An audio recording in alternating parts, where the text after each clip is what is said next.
أعوذ بالله من الشيطان الرجيم بسم الله الرحمن الرحيم الحمد لله رب العالمين وصلى الله على سيدنا محمد وآله الطيبين الطاهرين. This is our fifth episode in our series Introduction to Rijal Studies. In the last lecture we discussed the pretext behind under what pretext do we refer to a Rijali scholar, and we mentioned 6. Number 1, we refer to him because he's a reliable narrator telling us a story of this person's reliable, that person's not reliable. 2, it's a form of testimony. 3, it gives us dhann, what a Rijali scholar tells us, it gives us presumption. 4, it's a form of fatwa. We take his word for it as a fatwa. 5th, it gives us certainty or assurance, qat' or itmi'nan. And 6th, a Rijali scholar is a specialist, and we refer to him because he's a specialist. And I mentioned in the last lecture that this is the opinion that we support. And others have accepted this as well. For example, Al-Shaykh Al-Mamaghani, in his famous compendium Tanqih Al-Maqal fi Ilm Al-Rijal, this is his view. And perhaps our teacher, Ayatollah Shaykh Muhammad Al-Sanad, that is also his view. We refer to a Rijali scholar because he's a specialist in the field. And normal human beings, rational people, uqala, they refer to the specialists in every field. And because Najashi, Kashi, Tusi, and others, even later scholars, al-mutaakhirun, if they are considered as specialists in the field, we may refer to them. Now, this theory faces several problems. And they are serious problems that we need to fix. Otherwise, we cannot build upon this theory. One of the major problems is posed by Sheikh Asif Muhsini, a contemporary scholar of Rijal, in his book Buhuthun fi Ilm Al-Rijal. He says that the reliability of a narrator is something that is felt by the senses. Amrun hissi. You can feel it. You can feel if this person is reliable or not reliable. Either you've experienced it, or you've tested that person, and you've discovered, for example, that this person is unreliable. This is something hissi. You could feel it. You could sense it. Anyone with sound senses, his senses work, will discover that this person is reliable or unreliable. When we refer to a specialist, we don't refer to a specialist on things that are sensed, that we can sense ourselves, umur hissiya. No. We refer to a specialist on things that cannot be sensed but need to be reasoned, need to be derived. Umur hadsiyya, ijtihadiyya. We refer to a specialist to take his opinion, not to take his piece of news. Remember what we said in the previous lessons, that qawl al-Rijali, what he says, is it an opinion or is it a piece of news? Is there a difference? Absolutely. A piece of news is not an opinion. It's something that you saw or you heard. Or you heard from people who was passed down to you generation after generation. But an opinion is not a piece of news. It's something that you've analyzed, you've done your research, you've gathered information, you've gathered pieces of evidence, and you reached a conclusion. That is an opinion. It's an opinion. You could call it a fatwa if you want. A fatwa is a judgment. It could be a judgment of a doctor. When a doctor tells you have to take this medicine, that's a fatwa, but it's a medicinal fatwa. When a lawyer tells you you have to do this, that's a fatwa. That's a legal fatwa from a lawyer. He's not telling you a piece of news. He's giving you his judgment. He's giving you his opinion. And there's a difference between giving news and giving a judgment, passing a judgment, giving an opinion. Sheikh Asif Muhsini says that you refer to a specialist on an opinion, on something that requires an opinion, something that requires a judgment, something that requires gathering of information, gathering of pieces of evidence, something that requires analysis, and then you receive a fatwa.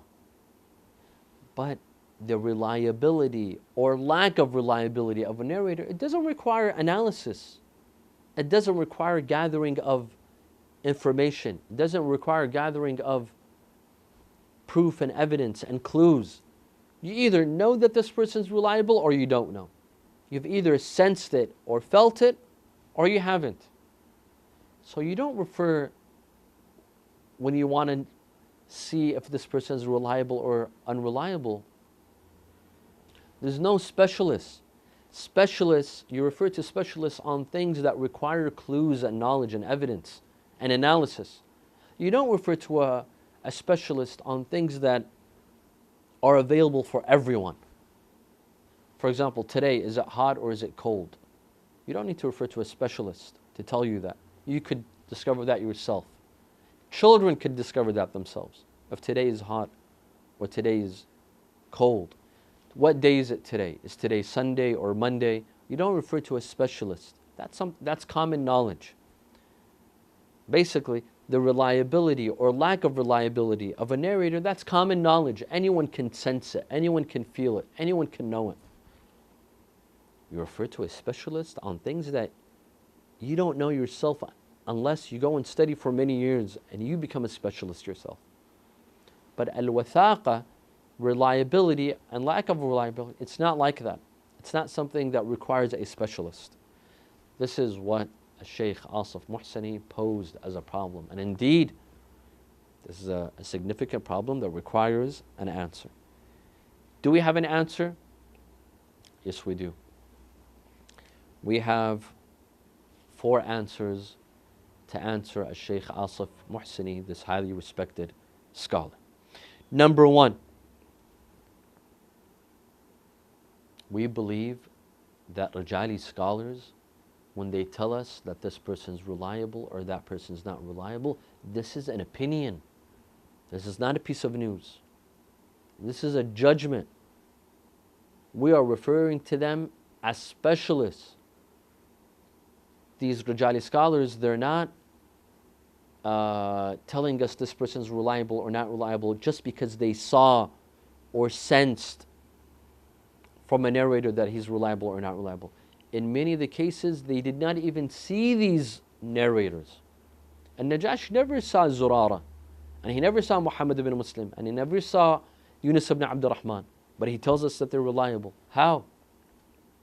Because he saw them or heard them, or because they gathered clues and evidence.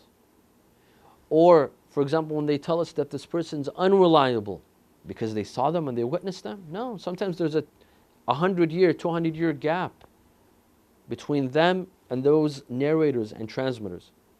So how is he telling me that they're unreliable? We believe that he's gathering clues and evidence, and he's analyzing. He's analyzing their traditions, their narrations. It's a complicated process of analysis and research and gathering of clues. And finally he reaches a conclusion. So this is one.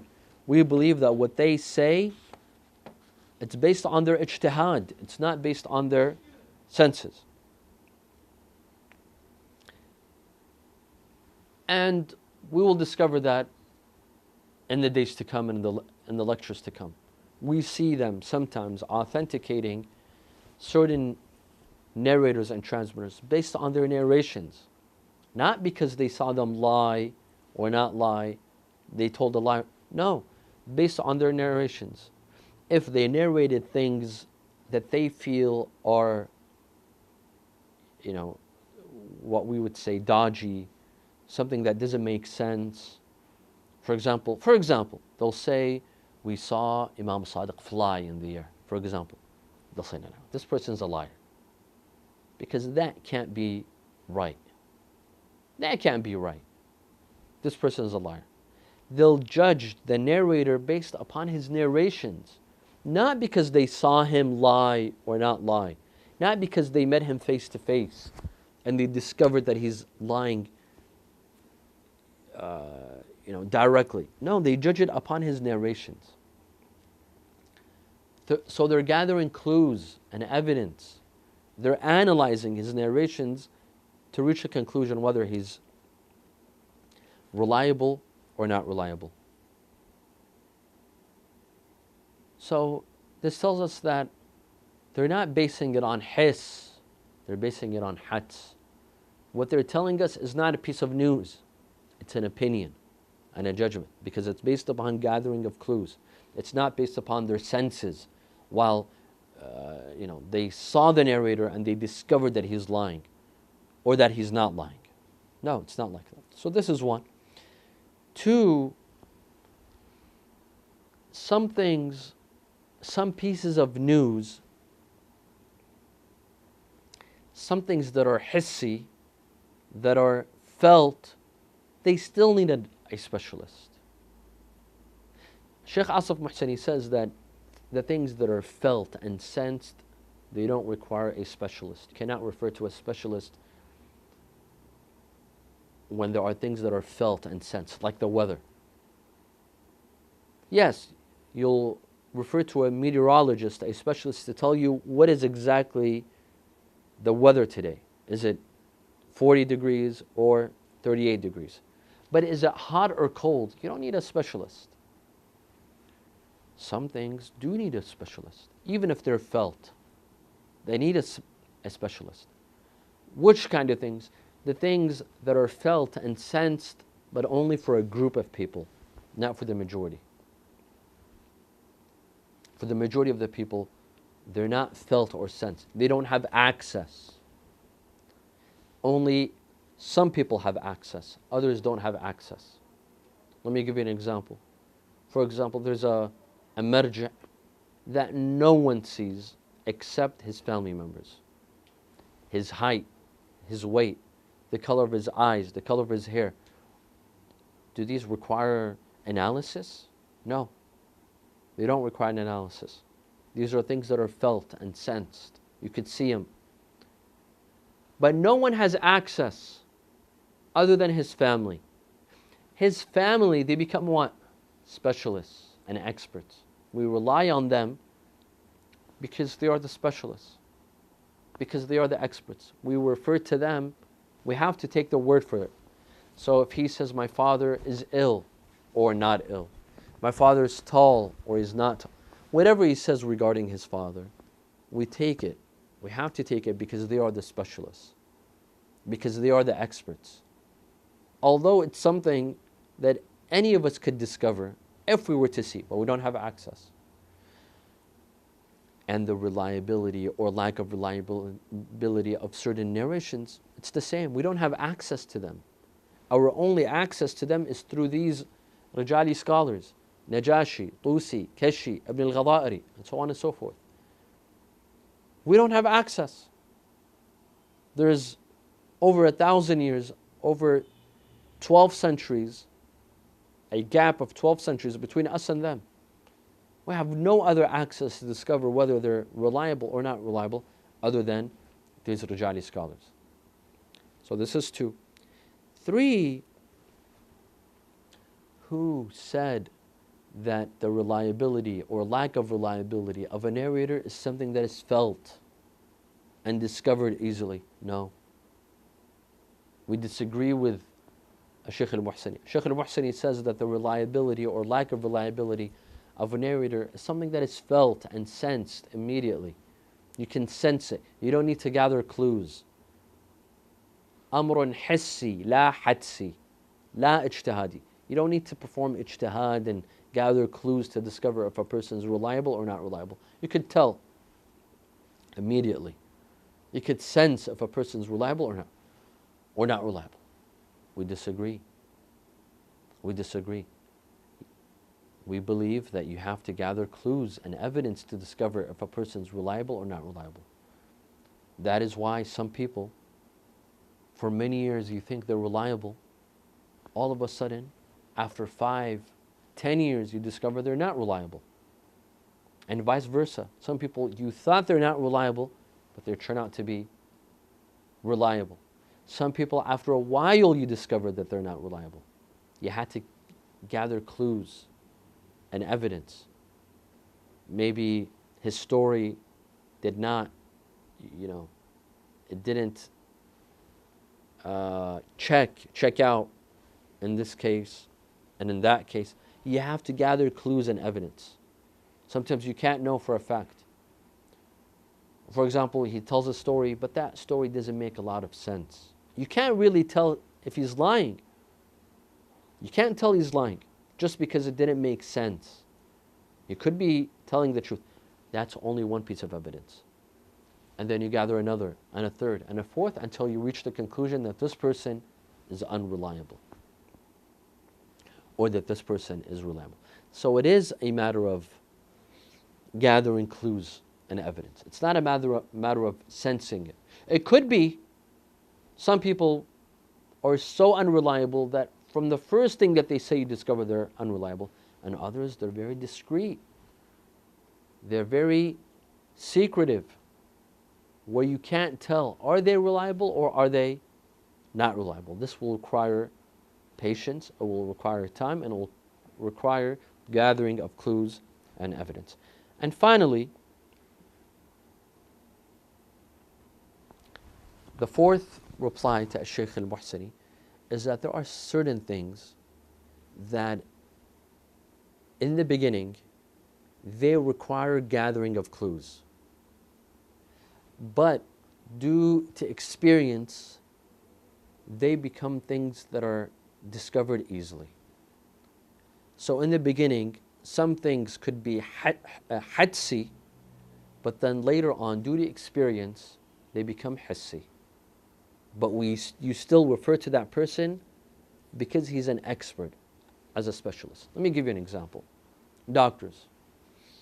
A doctor, in the beginning, when he or she graduates, in order to diagnose an illness, they gather clues and evidence. So, for example, you go to a doctor and they want to see if do you have this illness or you don't have that illness.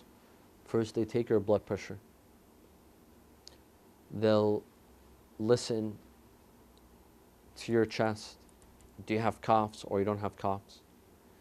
They might make you go and take an MRI exam or a CAT scan, or you might need X-ray. You might need to have your blood examined, a blood exam, a blood test. Once they gather all of this information, once they have all of these examinations and tests, they've checked your blood pressure, they've checked there's a blood exam, blood test, you've done your MRI, you've done your X-ray, you've done your CAT scan, you've done all of these exams. Once they put all of these pieces of evidence or proof together, then they'll tell you, listen, we believe you have this illness, or based on the results, you don't have this illness. But this doctor, after 10 years, 20 years, 30 years in practice, do you think he'll still need all of these exams and test results? No, because that illness, he's seen so many people with that illness that he could tell right away. Right away. And I've seen doctors like that. As soon as they see you, as soon as they check your blood pressure, they don't even need to put on the stethoscope or whatever it is. They just check your blood pressure. They check your vein, and they tell you have this illness, or you don't have that illness, it becomes natural. Something that required clues and evidence now doesn't require clues and evidence. They could discover it right away. Something that was hissi becomes hadsi. Something that was hadsi becomes hissi. But do we still refer to a doctor as a specialist, or we don't? Of course we do. Just because it became hissi for him, something that he could tell right away, does that mean that we don't refer to him as an expert or a specialist? No, on the contrary, we'd prefer to refer to him because now he's a full-on expert where he could tell and give you answers right away. He doesn't need clues anymore. And the same goes for example, detectives in detecting a crime.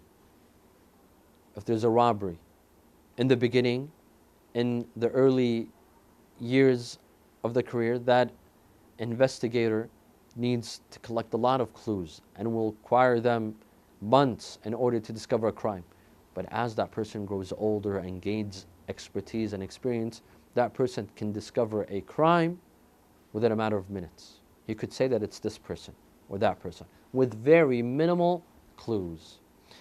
So this problem by a Sheikh Muhsini can be solved. Now, we have two other problems that we face in referring to a Rijali scholar. And these two problems we will try to summarize in the next couple of minutes. This problem says the following. When you refer to a Rijali scholar, do you refer to him as an expert or as a narrator? In other words, is he giving you an opinion or is he giving you a piece of news? And both of them have problems. Let's take the first. You are referring to a Rijali scholar because he's giving you an opinion.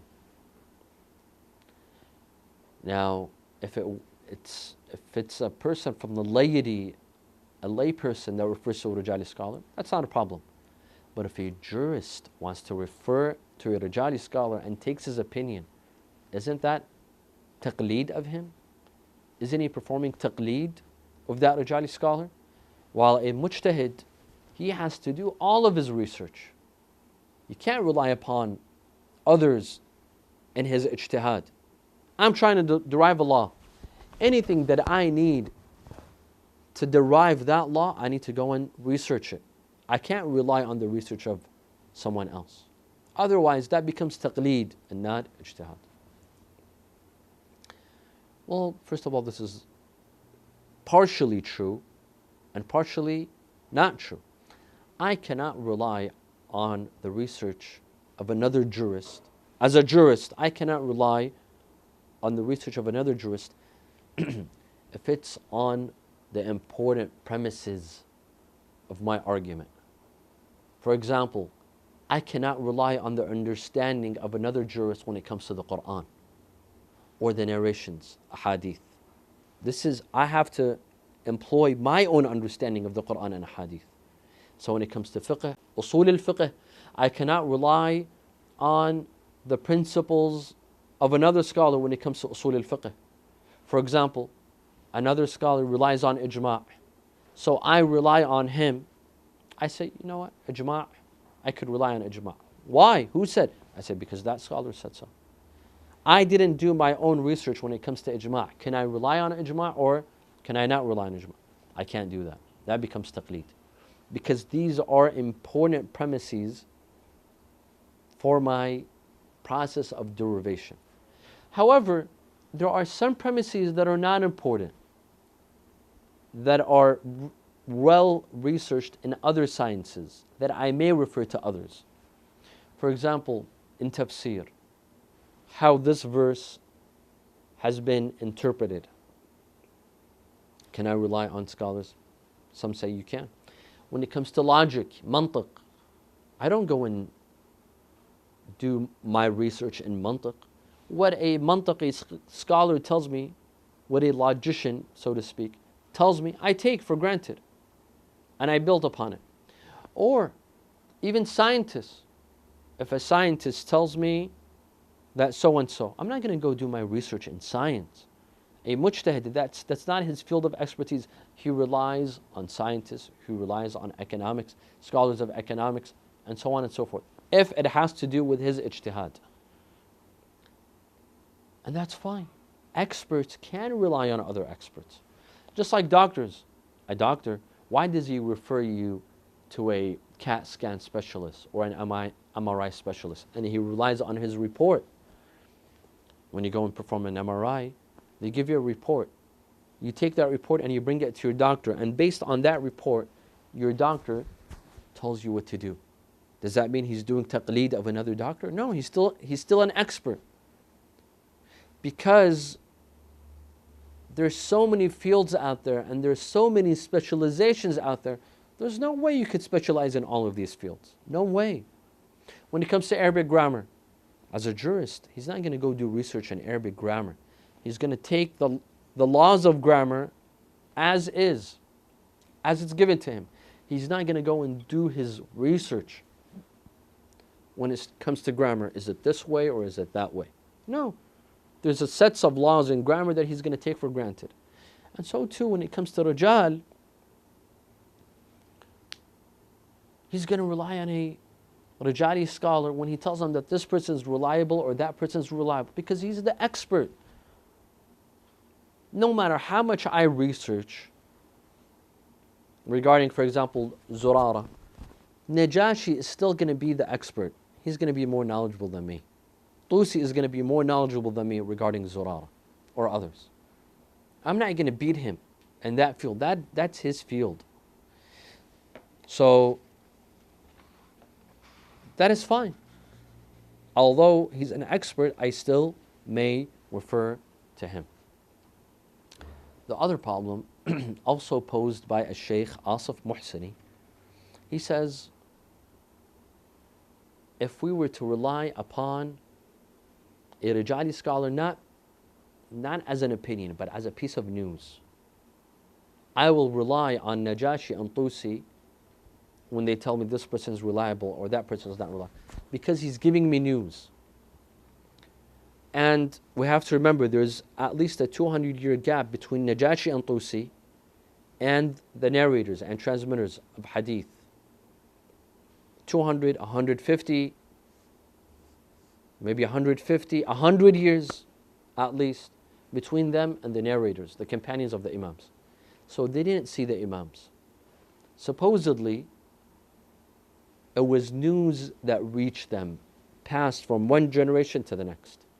So at the times of the Imams and Ahlul Bayt, there were companions that recorded, they wrote books on the credibility of certain narrators. This person was credible, that person was not credible. This person is credible, that person is not.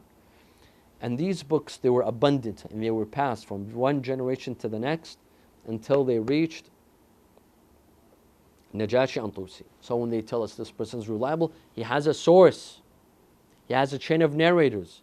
Tusi has a chain of narrators that are telling him this person is reliable and that person is not reliable. But the problem is, when we refer to the book of Najashi and Tusi, they don't tell us what their source is. Najashi simply tells us this person's thiqah, that person's not thiqah. But what's his source? We don't know.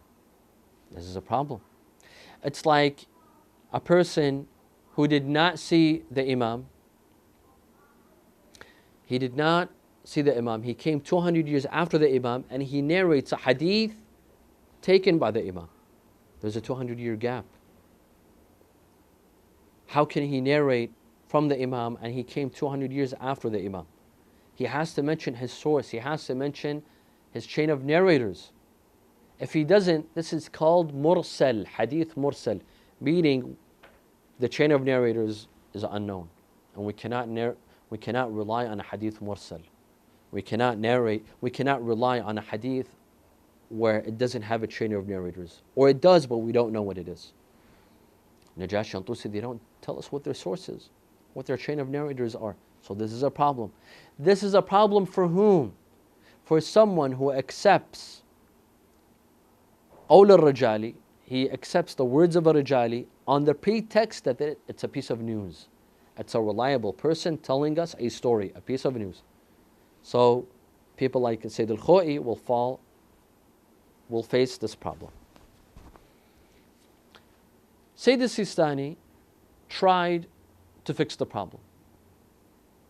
He says that Najashi and Tusi, when they tell us this person is reliable or not reliable, based upon numerous reports. Based upon numerous reports. And so they don't need to tell us what the source is when it's numerous reports. For example, if 100 people tell you that so-and-so politician is corrupt, you believe that that person is corrupt, that politician is corrupt, and you say it in one of your lectures, do you need to mention a source? You don't need to mention a source. Because 100 people told you. It's numerous reports. You don't even need to cite your source. Sayyid Sistani says that Najashi and Tusi, they had numerous reports, they had numerous sources, so they don't need to cite their sources. Shaykh Asif Muhsini, he says this is not correct. Because if there were numerous reports, then why do they conflict, Tusi and Najashi sometimes? Najashi authenticates a narrator. Najashi says no, that person is not reliable. If there were numerous reports, they should reach the same conclusion, but they don't. In fact, sometimes they conflict with themselves. Tusi, in one of his books, he says this person's reliable. In another book, he says he's not reliable. If it's based upon numerous reports, why would he conflict with himself? Why would they conflict with each other? Shahid al-Sadr, he also had, Shahid Sayyid Muhammad Baqir al-Sadr rahmatullah alayh, he made an effort to answer. He says that it was clear for them. Kana wadihan. Najashi, when he says this person is reliable, that person is not, because it was clear for him. Shaykh Asif Muhsini says, what do you mean by clear? How was it clear for him? Do you mean there were numerous reports? Well, we already answered that. What do you mean by clear? And how could it be clear when they both conflict? If these new reports were clear, so why does Najashi and Tusi sometimes they conflict with one another? My humble answer, and by the way, Shaykh Asif Muhsini, he says that if someone gives me the answer to this problem, I will give him a sum of money.